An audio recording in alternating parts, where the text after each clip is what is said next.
day-to-day business, we have this aircraft on standby, ready to be deployed at any time.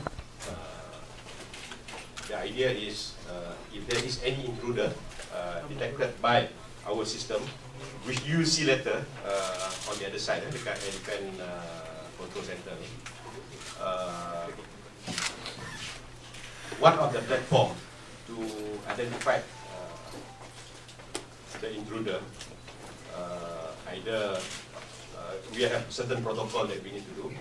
Firstly, is to identify visually, either it is whatever they are, and then if we need to bring them down, we bring them down, or if they are show hostile intention, if it is imminent threat to our nation, then we will execute the next protocol. So this procedure will take place according to the situation. So where you are today, this is a typical setup of the fighter aircraft on standby, ready to be deployed at any time to face any air threat that has been identified by our command and control system. Yeah, I don't want to steal the show from Aero. Let me brief what is going to happen today, so that you will have a clear picture how part of our main role in Royal Malaysian Air Force to defend the country. So this is what you're going to see this morning. Aero. Thank you, Dr. Yang berbahagia Major General Datuk Azizu, Panglima Sekutu Negara, Datuk, tuan-tuan dan puan-puan yang saya hormati sekalian. Selamat datang ke bangunan Elliot Hangar, Pangkalan Udara Kuantan. Seperti yang dimaklumkan oleh Datuk Effendi tadi, inilah Naji, pusat pengoperasian pertahanan udara untuk Pangkalan Udara Kuantan. Saya, Dr. General Sebastian Williams, selaku Pegawai Pemerintah nombor 17 Squadron yang mengoperasikan pesawat MiG-29, akan memberikan sedikit penerangan berkenaan demonstrasi Ground Alert Intercept ataupun Scramble Procedures yang akan disaksikan sebentar lagi. Salah satu daripada peranan TUDM dalam menjaga kedaulatan ruang angkasa negara ialah pemintasan pesawat yang menceroboh sempadan ruang udara Malaysia. Pesawat MiG-29 adalah salah satu daripada jenis pesawat yang digunakan untuk tujuan ini. Dan lazimnya sempadan pejuang akan diletakkan di dalam tahap kesiagaan yang berbeza bergantung kepada senario-senario ancaman yang berbeza.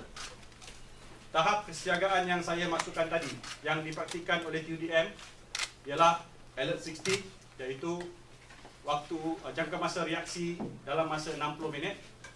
Alert 30 30 minit, Alert 15, Alert 10 dan Alert 7 yang akan didemonstrasikan sekejap lagi.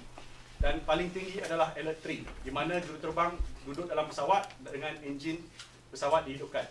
Okay. Bezanya tahap kesiagaan yang disebutkan tadi ialah tempoh reaksi juruterbang dari masa arahan scramble order diberikan oleh Pusat Pertahanan Udara sehingga pesawat berlepas daripada landasan.